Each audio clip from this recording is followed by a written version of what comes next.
costumbre, nosotros vamos a encomendarnos al Señor para mantenernos siempre en una línea de justicia, de verdad, de inclusión, de respeto a las leyes. Y para eso hoy le vamos a dar, Beato, vamos a poner a Robert hoy, que nos está visitando por primera vez para que haga la oración. Aquí tenemos a Robert. Robert es un candidato a diputado y va a hacer la oración, porque nosotros sin Dios no queremos nada. Amantísimo Dios, todopoderoso y eterno, Dios de la República Dominicana, muchísimas gracias. Te invitamos, Señor, en el nombre de Jesús, que dirijas este programa. Este programa está en tus manos, que tu Espíritu lo guíe. Guía a nuestro líder, Andrés Fortunato. Abre, Señor, los corazones de nuestros oyentes. Amén. Amén. Gracias, Robert. Bien, amigos y amigas que nos escuchan de manera permanente en este su programa Rescate Municipal. En el día de hoy tenemos varios temas que vamos a abarcar en unos 20 o 25 minutos o media hora.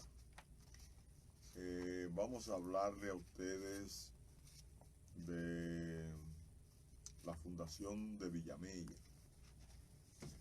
Eso se celebró el día 13 de junio.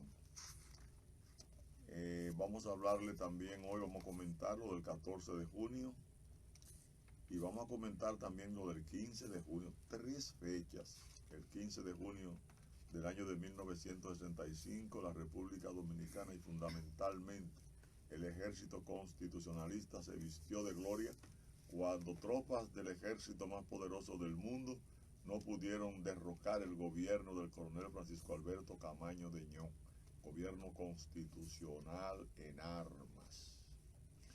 De esas cosas le vamos a hablar, pero también le vamos a hablar de la orden departamental de la Secretaría de Educación que prohíbe la lectura de la Biblia en la escuela, como también vamos a tocar la ideología de género de nuevo aquí, y también vamos a tocar el peligro de la reforma constitucional para posibilitar una reelección del presidente Danilo Medina en violación al mandato de la Constitución de la República. Luego, los compañeros que me acompañan harán sus señalamientos en esos sentidos y luego también compartiremos con ustedes las ideas que tengan, amigos y amigas radio oyentes.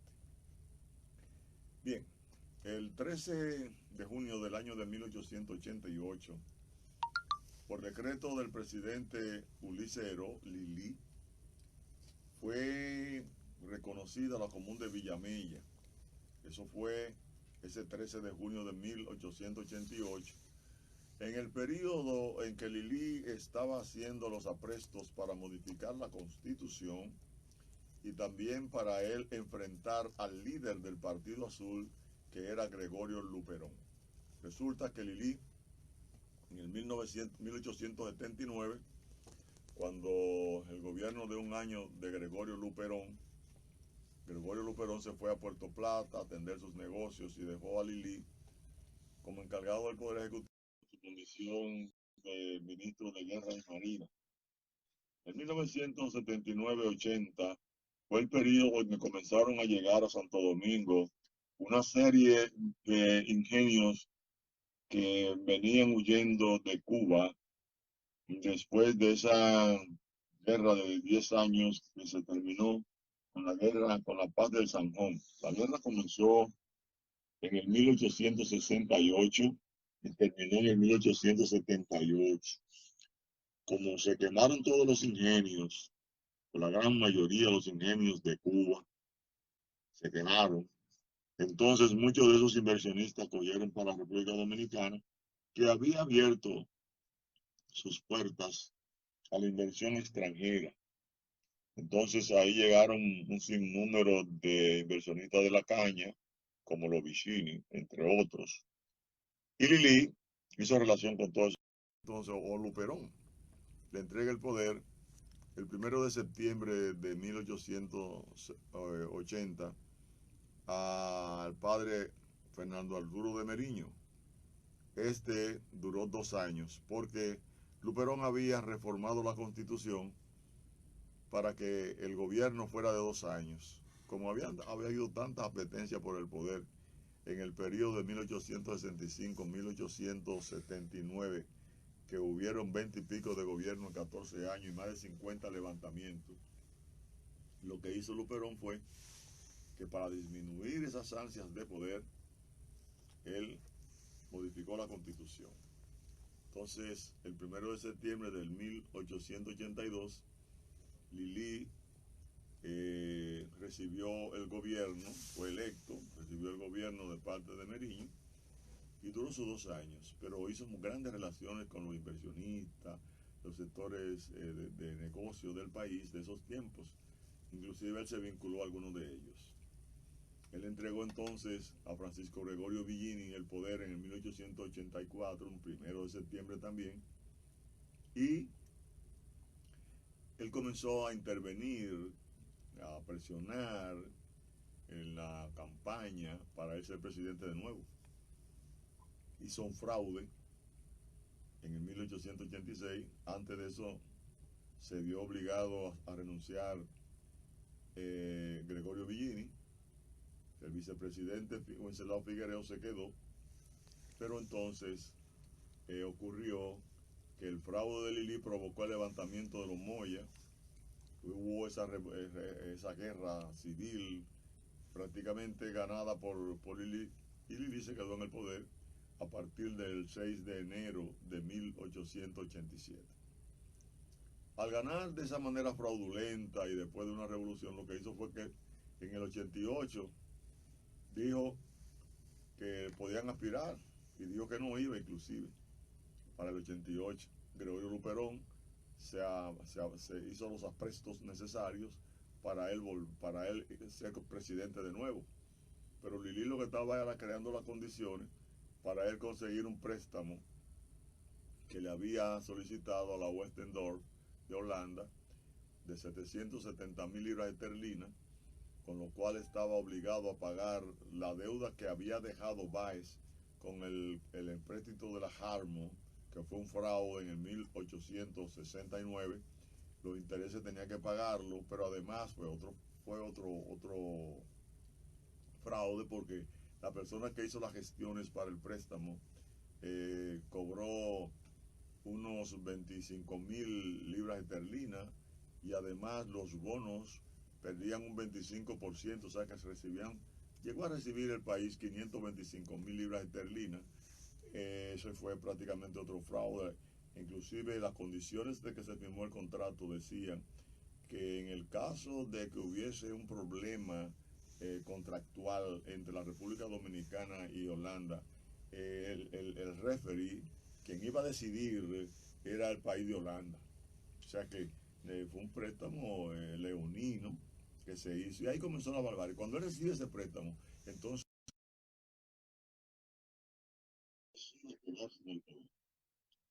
fue en ese periodo que él entonces reconoció a Villamella, en lo que es hoy el municipio de Santo Domingo Norte, Villamella, la parte central, como una entidad pública ya respaldada por el Estado en honor a Matías Ramón Mella, quien había acampado en esos espacios en su lucha contra Santana y las tropas españolas acantonadas en Guanuma, donde ahí surge la victoria también. Mella se unifica, está Eusebio Mansueta, hay un grupo de generales que participan y vencen a las tropas españolas que dirigía Santana. Santana, inclusive después de esas batallas, murió un 14 de junio también de 1864. Villamella entonces era un centro de acopio donde se quedaban todas esas, Cevico, Cotuí, por ahí era que venían la gente procedente de Sánchez, de Nagua, de Samaná, porque que era más fácil venir por ahí por Villamella, que era la ruta que se había establecido desde el año de 1605-606, cuando la devastación de Osoria, que trajeron a los grupos que estaban en la parte noroeste del país, y que el gobierno que representaba a los españoles aquí no podía controlar. Entonces decidieron traer todas las vacas para acá y traer la gente también. Habían espacios poblacionales como era Vallajá y La Yaguana, que estaban en la parte de Haití, en la parte noroeste, y también estaba Montecristi y Puerto Plata. Con Vallajá y La Yaguana formaron a Vallaguana. La gente que vivían allá pasaron a formar parte de Vallaguana, y la gente que vivían en Montecristi y Puerto Plata pasaron a llamarse Monte Plata. Ese asentamiento que hicieron, la ruta más fácil de llegar a la capital era por donde Villamella. O sea, Villamella se convirtió en un espacio donde ellos tenían la oportunidad de venderle el desayuno, y ahí surge el chicharrón como venta, la longaniza, el entresijo, la morcilla, el bobote, la chola, una serie de alimentos que forman parte del folclore de Villamella, porque eso viene desde los indios, por ejemplo el casabe, y los otros productos alimenticios también vinieron de África. El uso, por ejemplo, de la chola, que se hace de una matita, de un tubérculo que se llama guayiga, se saca ese almidón, a ese almidón se le saca la parte venenosa, y luego la parte que queda sólida es lo que se convierte en guayiga, un gran energizante que bebían esos esclavos, que comían esos esclavos, y le pasaban el día entero, porque es un producto que si el mundo lo consumiera hubiera menos cáncer. Bueno, nosotros hemos luchado porque algún día la chola se venda más que hamburgues. Sí, esa es que la longaniza que se hace en Villamella, que es una longaniza de carne, realmente que no es como toda la piltrafa que le echan a la carne del hamburgues, me le haría más bien al mundo que ese tipo de comida chatarra que hay. Bueno, Villamella entonces cumplió sus 131 años, estuvimos allá en el parque de Villamella con grupos del Movimiento de Concertación Ética y Moral, del PTD que nos acompañó, estuvimos con comunitarios, hicieron un trabajo extraordinario, cultural, esa gente del grupo donde está José Luis, donde está Niña, la señorita, como le decimos, Soneida, hay una hermana de Robert también, Jackie, que estuvo ahí, y varias personas más vinculadas a la cultura de Villamella, que nosotros felicitamos. Fue un ambiente muy colorido, eso estuvo muy lindo, porque los pueblos tienen que aprender a conservar su identidad. Y ese grupo de Villamella, de la Cofradía, de la Hermandad del Espíritu Santo, fue reconocida por la UNESCO porque es una obra maestra cultural de una sociedad que durante 500 años ha mantenido su cultura. Esos negros que trajeron amarrados en barco negrero aquí como esclavos, mantuvieron su cultura, y esa cofradía funcionó. Aquí la cofradía existe desde 1503, y en el 1850 comenzaron a surgir los que todavía hoy son parte de esa cofradía, como Juan Pío Brazován, Sixto Minier, que son de la misma familia de aquellos que le dieron seguimiento a la aparición del Espíritu Santo en una mata de naranjo, donde se oyeron los palos mayores y el palo menor tocando con una canoita y una maraca. Entonces eso fue una tradición que se quedó en Villamella, en el espacio que están en esas casas de Villamella Viejo. Fue una casa donada por uno de los colonos que había, para que la gente acampara en los 15 días de celebración de esas fiestas, recordando la aparición del Espíritu Santo. Entonces, Villamella tiene una tradición muy linda, un folclore muy lindo, pero además fue en Villamella donde hubo el levantamiento de los negros en el año de 1822, un en un diciembre, una Navidad de ese año, y fue en el ingenio Duquesa, al lado del río Isabela. Se quedaron ese levantamiento fue en el 1522, la Navidad de 1522. O sea que tiene ya más de 500 años, va a tener ahora en el 22. Y eso es extraordinario, conservar toda esa cultura. Bueno, hay que hablar mucho de Villamella, pero ustedes saben que tenemos que hablar del 14 de junio.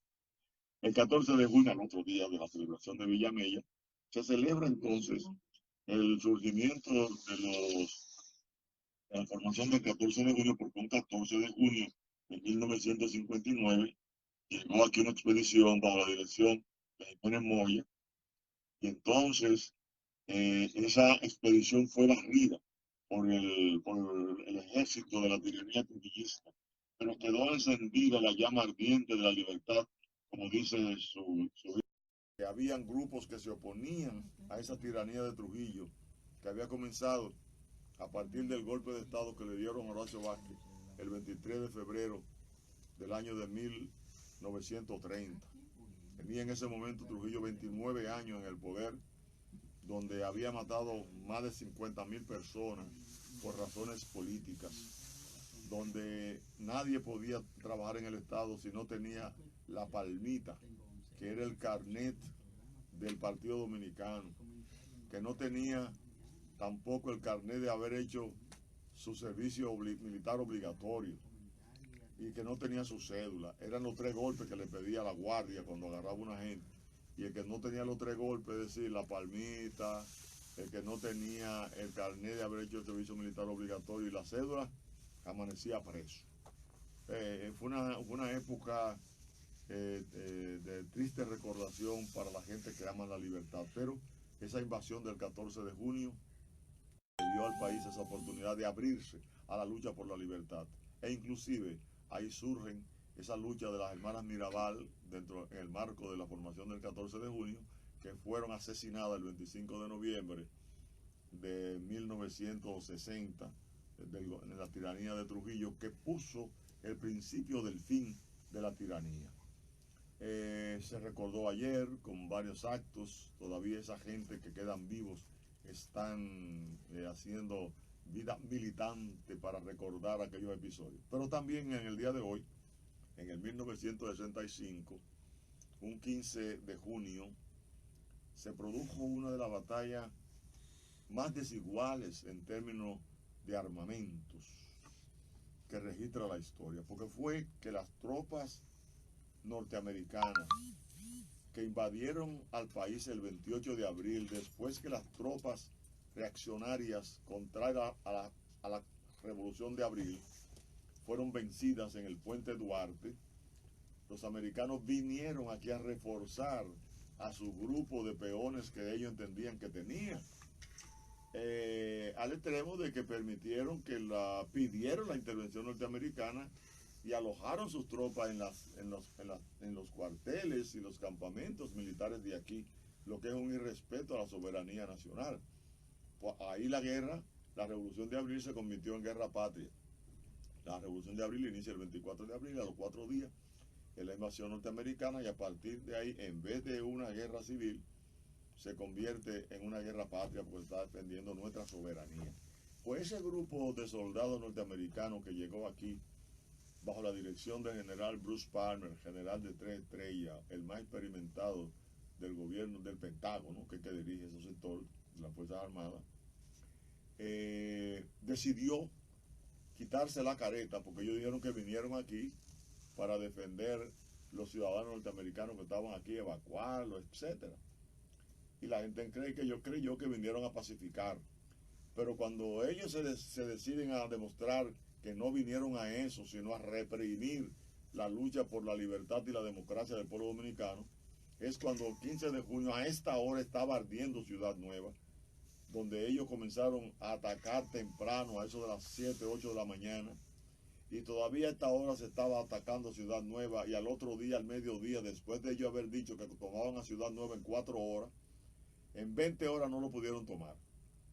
Habían disparado 1.865 disparos de alto calibre, cañones, todo tipo de armas de artillería, disparó contra Ciudad Nueva. 1865 disparos en 20 horas, era un equivalente de 40, de uno cada 40 segundos. Ya ustedes saben lo que significa eso. Cuando un mortero dispara cada 40 segundos. Eso es extraordinario cuando un tanque ataca, cuando un cañón sin retroceso ataca. Bueno, aquello fue una cosa extraordinaria. Era para que la gente se tiraran al mar y se lo comieran los tiburones. Sin embargo, la gente resistió. Eso fue una de las batallas más grandes en el mundo, al extremo de que los vietnamistas, cuando vieron eso, que se enfrentaban a la tropa norteamericana, entendieron que los americanos no eran infalibles. Y entendieron que eso elevó la moral del ejército vietnamita. Eso repercutió. Alguien nos cuenta que en la frontera de Vietnam habían fusiles con la foto de Camaño puesta en el cañón. Así repercutió la heroicidad del pueblo dominicano, heredada de aquel levantamiento de Enriquillo, de los grupos de negros que se lanzaron a las montañas como Lemba, de toda la resistencia que este pueblo le hizo, por ejemplo, al grupo de los franceses, después que fueron vencidos en Haití, a los ingleses que quisieron intervenir también, a los españoles, a los haitianos cuando nos invadieron en el 22, en el 44 la independencia, la lucha contra los haitianos, 12 años, un conjunto de batallas ganadas, enfrentar luego al ejército español, cuando se hizo la anexión, iniciando el 16 de agosto de 1863 hasta julio de 1865, en 2 años fue barrido el ejército de más de 10.000 soldados españoles, experimentados soldados, que vinieron aquí, fueron vencidos también por los dominicanos. El pueblo dominicano es un pueblo aguerrido, y ese pueblo que fue el que vino el 14 de junio, que fue el que vino en el 1949, el Luperón, que aunque fueron vencidos, insistieron en la lucha por la democracia y la libertad. En el 65 se reedita esa lucha, y los americanos no pudieron tomar la Ciudad Nueva y tuvo que seguir las conversaciones que se habían iniciado 5 días antes, el 10 de junio. Pero los americanos no se querían quedar con esa aparente derrota, porque si no vencieron fueron derrotados, porque ellos fueron los que intentaron entrar. Entonces la resistencia del pueblo más la ayuda internacional que se pronunció en las Naciones Unidas ayudó a que levantaran el fuego, el cese al fuego. Pero ellos no se querían quedar con eso. El 19 de diciembre de 1965 en el Matún atacaron con los soldados dominicanos, y los soldados dominicanos también fueron vencidos, porque el problema es que Dios está con la justicia, y la justicia estaba de parte de los constitucionalistas, la gente que no se equivoque. Y hablando de Dios, nosotros tenemos que rechazar la posición del Ministerio de Educación de prohibir que se lea la Biblia en las escuelas. La Biblia hay que leer en las escuelas. Esta es una sociedad que está en bandolera, donde hay muchos hogares disfuncionales, donde la escuela tiene que llevar un papel, jugar un papel que pueda complementar lo que falta en los hogares, y debe hacerlo, entre otras cosas, a través de que se conozca la Biblia. El conocimiento de la Biblia en las escuelas y en el país es constitucional. En el artículo 63 se plantea que de la Constitución, que la Constitución debe darse en todas las escuelas, centros de estudio, etcétera, en el país. Y esa Constitución tiene en el artículo 32 un mandato constitucional de vínculo con la Biblia, cuando establece el artículo 32 que tenemos un escudo con la Biblia abierta, en el capítulo 8, versículo 32 de San Juan, que dice: y conoceréis la verdad, y la verdad os hará libre. ¿Por qué se le niega al país conocer la verdad? ¿Por qué se le niega al país que la corrupción y la violencia están condenadas en la Biblia, y que nada más tienen que ver el capítulo 6 de Génesis en sus versículos 11, 12 y 13, que dice que viendo Jehová Dios que la tierra estaba llena de corrupción y violencia, como está hoy aquí, se arrepintió de haber creado al hombre y dijo: lo raeré de la tierra, y llama a Noé y le dice, construye un arca, porque voy a raer a los hombres y las mujeres de la tierra, y se salvará tú y tu familia, porque entendió que era una familia buena. Dios sale en auxilio de la buena familia. Entonces viene el diluvio universal. Y ese diluvio universal termina en una fecha como el 27 de febrero. Dice la Biblia en Génesis que en el día primero del mes primero, Noé abrió y miró que el agua había cesado sobre la tierra. Entonces, al mes segundo, a los 27 días, Noé baja del arca con su gente para ocupar la tierra. Se coincide con la independencia nacional. Coincide. Leamos eso, busquemos eso.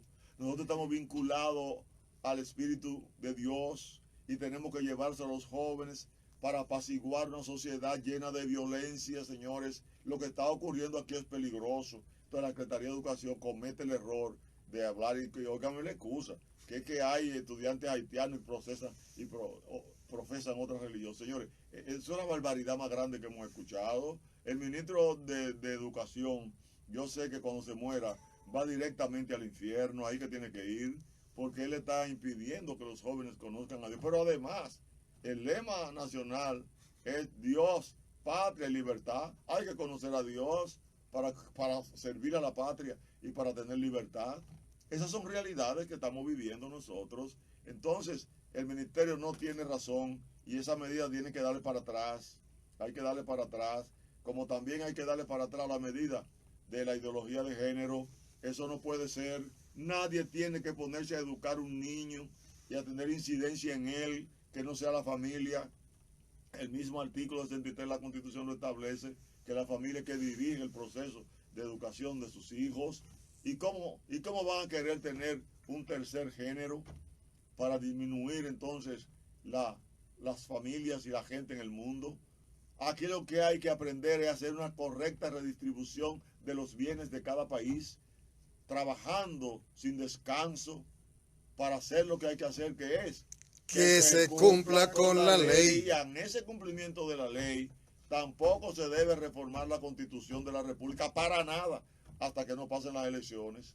Y hoy estamos oyendo que piensan unificar las elecciones cuando es una conquista del país el que hayan elecciones en dos momentos para que la gente se concentre en elegir a los candidatos a los cargos municipales en la tercera semana, el tercer domingo de febrero, y que luego se concentre en depurar quiénes van a ser diputados y senadores, por qué van a votar por una persona, como dice el artículo 142, por mérito y profesionalización. Ese es el papel que se desempeña por los partidos. Pasaron la vida, el periodo entero de estos 4 años, con los locales cerrados, sin preparar a su militancia, en desconocimiento del mandato del artículo 41 de la ley 275-97, que era la ley electoral. Entonces nosotros, igual que el 42 letra F, que tenía que tener los locales abiertos. La falla del sistema, andando los funcionarios detrás de los recursos del país para hacerse millonarios para toda la vida, es lo que ha creado la situación que hay hoy. Y la Junta Central Electoral, a quien le escribimos desde noviembre del 2014 para que prevea esto, la Fundación de Militares Constitucionalistas fue y depositó, siendo Roberto Rosario allí, una documentación para esa. Y en esta Junta Central Electoral hemos ido 3 veces previendo la situación que se iba a presentar. Pero aquí la mayoría de los funcionarios lo que están pensando es salir ricos de los cargos que tienen y no con el cumplimiento de su deber. Nosotros responsabilizamos a los funcionarios actuales de la situación que pueda vivir el país como consecuencia de tener una enfermedad para quedarse en el poder, porque hay que ser enfermo para no entender la supremacía de la Constitución de la República, que nos ordena a todos a cumplirla, y que todos los actos que se hagan en contra de la Constitución son nulos de pleno derecho. Entonces nos vamos a embarcar en un límite directo, en un pulso que va a llevar los distintos sectores para caer en un caos.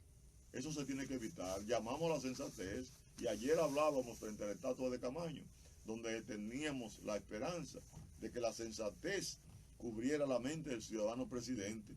Como él actúe, va a seguir el país.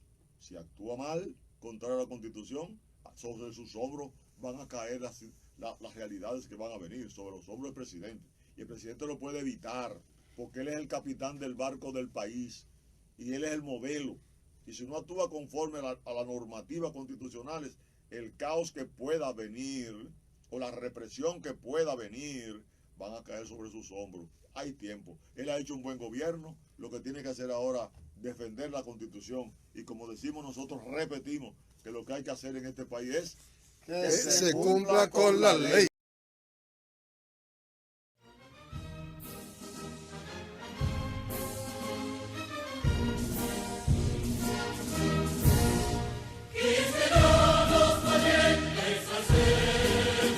Nuestro canto conmigo.